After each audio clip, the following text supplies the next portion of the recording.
हर हर महादेव। ओम नमः शिवाय।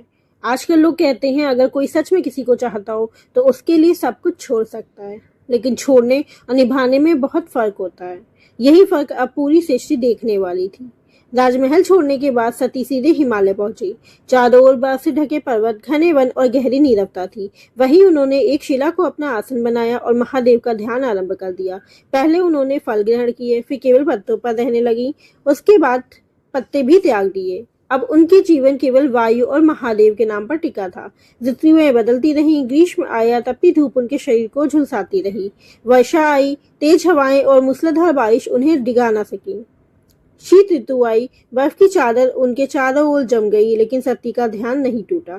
धीरे धीरे उनकी तपस्या का तेज पूरे हिमालय में फैलने लगा। जहाँ हिंसक पशु एक दूसरे के शत्रु थे, वहीं सती के आश्रम के पास सब शांत बैठे रहते। ऋषि मुनि यह दृश्य देखकर विस्मित रह गए।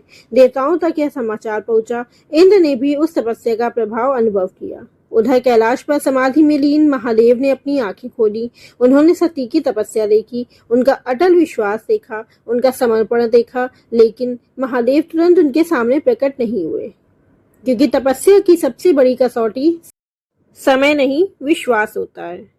यदि विश्वास डगमगा जाए तो वर्षों की तपस्या भी अधूरी रह जाती है। महादेव ने उसी क्षण निर्णय लिया, वे सती की भक्ति को परखेंगे। उन्होंने एक वृद्ध ब्राह्मण का रूप धारण किया।